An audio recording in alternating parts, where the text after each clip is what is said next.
Okay, so basically the question is, what were your grandparents like? If you want to talk about each of them and both of them together. Well, I'll start with both of them together. They were very good and very loving. And, it was probably hard on them in their 60s to have a child come into their house. Yeah. And especially one like me who was a busybody, feisty, but they were always very loving. And my grandfather, in reality, was my father figure, seeing I had an absent father. Right. And he was a good father figure. Being an only child and a grandchild, I could have been very, very spoiled, but I don't think I was. I was made to pick up my room and made to do this and made to do that. And once I told my grandfather, he said, wash your hands before you come to the table. And I said, I don't feel like doing it. Oh, big mistake. Next thing I knew, I was standing in front of the sink with him holding the back of my shirt. I said, wash your hands. And they were strict, but they were fair and very nice people. My grandmother, we lived in an area that had, the streets were all there, and the sewers and everything.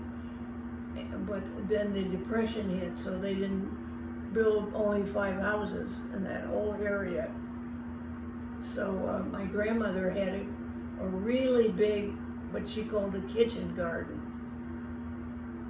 that we always had fresh vegetables, and she was an excellent cook. She liked to cook, she liked to bake, she made bread every week.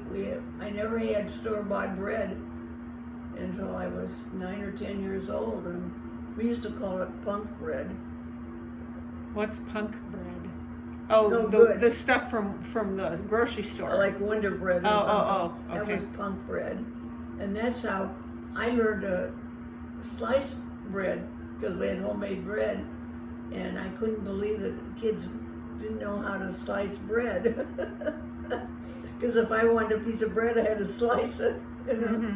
But so we always had good meals, and unfortunately, she died of stomach cancer when she was 73. But in hindsight, we think she had H. pylori, because refrigeration was not good when they grew up. And in today's world, she would have been all right with antibiotics, Right. So, and then when my grandmother died, it just changed my whole life. My wonderful, happy childhood. It was still happy, but we got all switched around. And it was hard for me. I was, 13 years old, 12, 13 years old. Old enough to understand and not quite old enough to cope with it. So well, you had told me the story about the day she died, too. Yeah.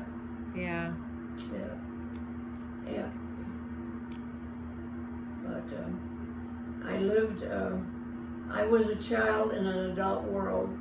The next closest relative in age was my cousin Leroy Whittingham, and he was 11 years older than me. So he really, in Cleveland. I had cousins in Michigan. So, he wasn't anybody that I associated with. But I remember I was out of the era, kids were supposed to be seen and not heard. Right. So, I'd go to family functions, and like today, the kids are the center of everything. When I grew up, the kid was the one that went and sat in the chair until they were told they could get up. I got used to that kind of life. Yeah. Yeah. But I see pictures of you, like you've said on other things, playing cards with Uncle Walt and doing things like that. Yeah. So. Yeah, Uncle Walt was in the Merchant Marine, and my grandmother's brother And whenever he was kind of on leave or whatever you call it, he'd come and he'd be with us, and we played cards a lot and stuff, and checkers.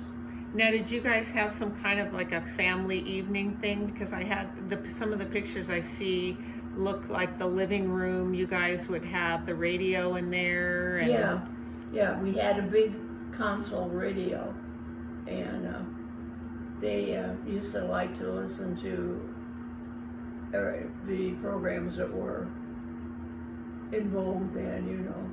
Mm-hmm. And I liked them. My grandmother was a big puzzle person, and she'd have a card table, and she'd have the 1,000-piece Oh, wow. puzzle, and she'd love to do those, you know.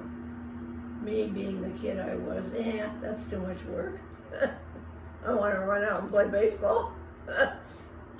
Well, it's, you know, like for me, I think of my two grandmothers, and if I had to define them, I'd say one grandmother is the apple pie knitting grandma, and the other one is the artist grandma. Yeah. And my mother dearly loved my kids. Dearly loved my kids. Yeah, so she's my favorite. My artist grandma is my favorite grandma. Yeah. She was good. Well, the other grandma was a bit judgmental. Yeah. That's putting it mildly. Yeah. Very judgmental. Yeah. You know. So, any more about your grandfather, Grandpa Bus? Oh, Grandpa Bus. He had patents, which you can look up online if you want to. He was instrumental in the development of the cash register. What else did he do? He owned a manufacturing company. He was if you want to say by trade, you could call him a machinist, but he was more a jack of all trades. When you said he owned a machining company, what was it called? It went through several names: Hammond Manufacturing and Footbert Machine, and Hammond, like Hammon. Yeah, I think Hammond. But he was an employee in all this, and then gradually worked his way into it. And I loved on his desk, and he had this sign for people coming up that said, "Genius here." This is a genius desk. I know somewhere in the pictures, there's a picture of him at his desk at work, and either genius at work, or else there was something I thought that just said think or something like that. Yeah. But there's a picture. I'll have to get that one out. He had to travel some for business, and you think that was in the 30s and 40s, and I remember he had to take an airplane to Detroit from Cleveland, and of course then there wasn't anything like a station or anything. The Cleveland airport had benches like you'd look like pews from a church in an old wood building. That was the airport. Sure. You know. Sure. And if you went anywhere like flew across the United States, they always stopped in Denver because they had to stop and refuel and everything, and you know. So, but no, he was. You know, we had firecrackers, which would be illegal, you know, cherry bombs and stuff. And he always bought me something when he went somewhere. He bought me bows and arrows, and he bought me my cowboy suit with my boots, with the place on the side for the knife, the jackknife, which I wore. I can't see a kid wearing a jackknife now. Parents would be arrested. Oh, come on.